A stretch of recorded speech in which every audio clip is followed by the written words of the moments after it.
Hi, I'm Steve Saylor, I'm blind, and if you're wondering how I'm able to play video games if I'm blind, if you take a look at the video here, you can be able to see exactly what I see when I'm playing video games.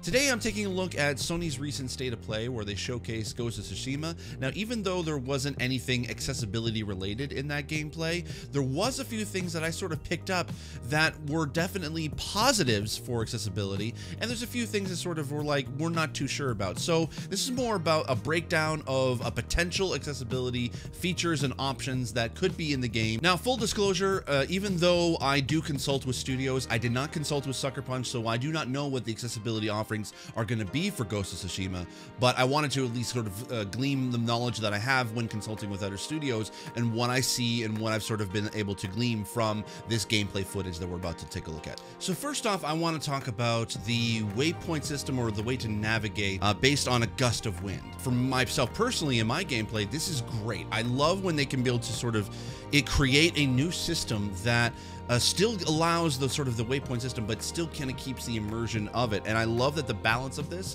where you can be able to still see the gust of wind no matter where you are. You can see it in any direction. You can be able to turn it on at any given point to make sure that you're going the right way. And I actually really do like this. What I do hope that I am not able to see, obviously because they didn't show any options, was that you can be able to sort of specifically set the sound for the gust of wind to be at a high level, so that at least those who have less vision than I do can be able to still hear the gust of wind and at least have directional sound as to where it's supposed to go. Another thing that I gleaned and I sort of noticed was that anytime you're sort of running or riding past certain items that you can be able to pick up within the world, what I liked about it was that there was a nice sort of visual glow to those, so that it kind of catches your eye's attention, so that you know that something's nearby that you can be able to pick up.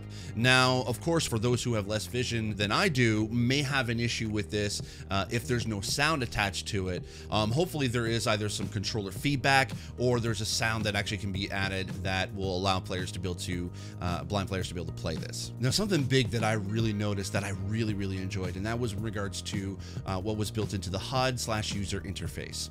Now, generally when you sort of create a minimalistic HUD, or developers, what they've done in the past is that they sort of push things off to the side, and that there is a small text, and there generally is no background color to the text, and they sort of just kind of have transparent in behind it and kind of blend into the environment. But what I really like seeing in this, and you see it whenever Jin sort of rides into a new area or discovers new locations, there actually is either a really subtle background shadow to the text, or there is a sort of a semi-transparent sort of block of color in behind the white text, so it stands out and adds some contrast to the text in the environment. Now, granted, there actually is some pretty small text that are actually kind of relegated to the corners of the screen, and that's something I hope that you can be able to adjust the HUD in this game. And even with regards to the interaction elements, yes, they can be a little bit bigger. I probably found it when I'm looking at it is a little bit smaller than I kind of want, but at least they're contrasted large enough that they can actually be seen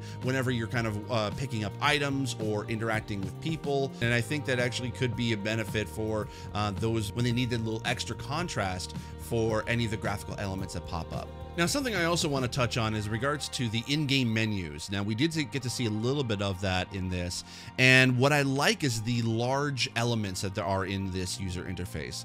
There's definitely a lot of large text and a lot of large icons that you can be able to see. I probably would like the legend to be a little bit bigger on the bottom right, but I mean, I've seen games that have like smaller than this, so it's not a huge issue with me. It's just like, it's kind of one of those, I wish it could be a little bit bigger, and hopefully that can be adjusted in options. I don't know.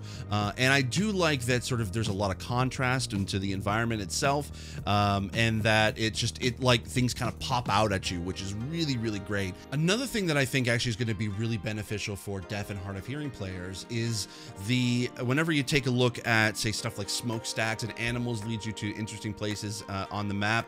This actually can be really great for those who are deaf and hard of hearing, when normally a lot of games like this would sort of use sound as kind of a way to be able to navigate, but at least within this, there there are some visualization elements that will sort of pop out and be able to like allow you as a player to be able to see, okay, there's something over there that I can be able to take a look at. Now, what I really hope for those who are blind is that there is some sound element to it that sort of leads you in the direction, similar to what I really hope for the Gust of Wind, in that there's directional sound that sort of leads you into those different places. Now, there is a concern I have in regards to the game's difficulty level. It does mention in the state of play that there is some skillful precision that needs to be made, and I understand that definitely a Souls-like game is something that this possibly could be compared to, but what I really hope is that Sucker Punch was able to add sort of difficulty levels for those who, not only just for disabled players, but also want a little bit more of a story experience and a kind of a cinematic experience when they're sort of watching their favorite samurai movie. And I hope that there's not like a preset difficulty in this, and that you can be able to adjust it,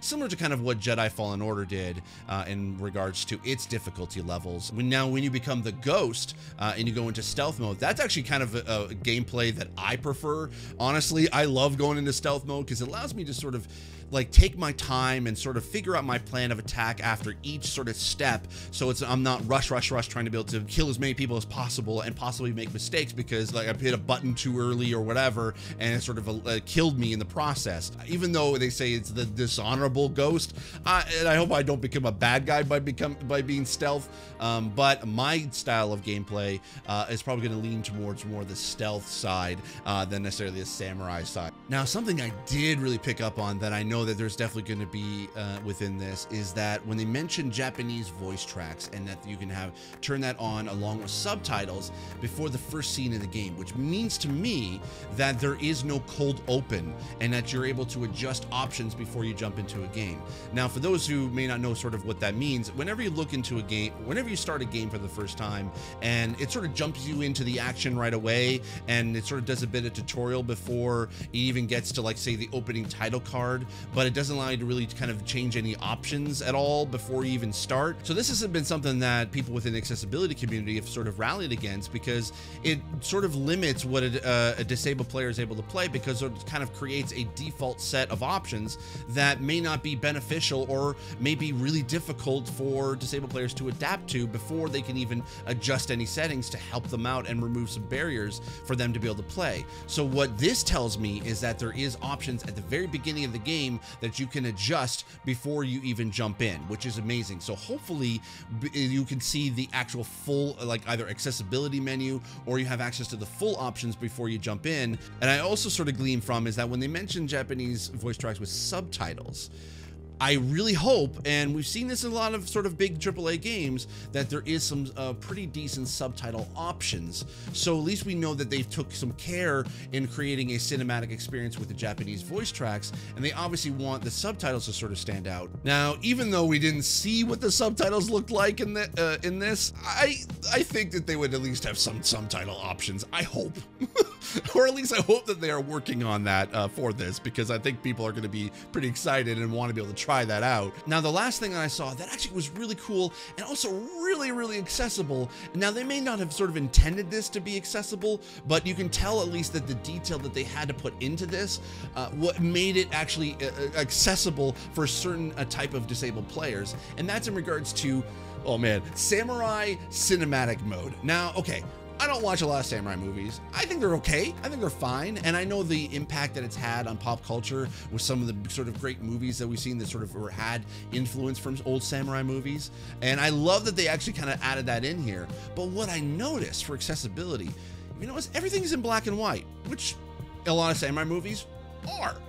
But did you notice that the HUD is also in black and white as well, which means that those who are colorblind can actually play this game and not have to rely on color at all to be able to play this game.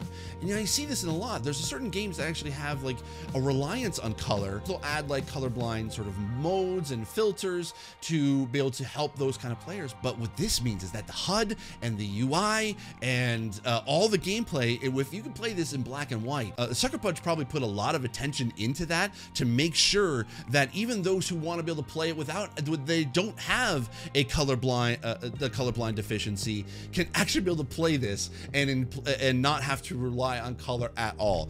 That is something that I was like, when I saw that, that blew my mind. Like I couldn't, like that was really, really cool. And even though it may not even be like accessibility to design, the fact that sort of that accessibility was built into the feature itself, and it may not, I don't know whether it was accidental or intentional, but it kind of, I really hope that that was kind of something they kind of thought of when they built into this. I was like, okay, let's make this so that actually colorblind players can be able to play and not have to worry about a colorblind filter because they don't need it. This is great. So that's the accessibility stuff that I saw. Now, I do have some concerns in regards to accessibility, in regards to waypoints. Hopefully that there's more kind of definition of color for certain things for those who are visually disabled. And we obviously don't know sort of the audio options as of yet for those who are fully blind. So there definitely is going to be some things that we're going to have to wait until July when we see this game for the first time. And hopefully there is a decent accessibility menu there, or at least hopefully that Sucker Punch will be able to release this information before the game comes out so we can be able to at least make our purchases wisely. I hope that's the case. If you want to be able to read more thoughts about this, make sure you go to Ben Bayliss's article on caniplaythat.com and read his thoughts on the accessibility that he sort of gleaned from Ghost of Tsushima State of Play. So that's it for me. If you have any questions or comments about this, please leave a comment down below. Or if you like this video, make sure you hit the like button. If you want to be able to see more of my videos, hit the subscribe button. And if you want to be able to be notified when new videos come out, make sure you hit that bell notification icon. Thanks so much for watching. I'll see you in the next video. And as always, I remain obediently yours. Bye.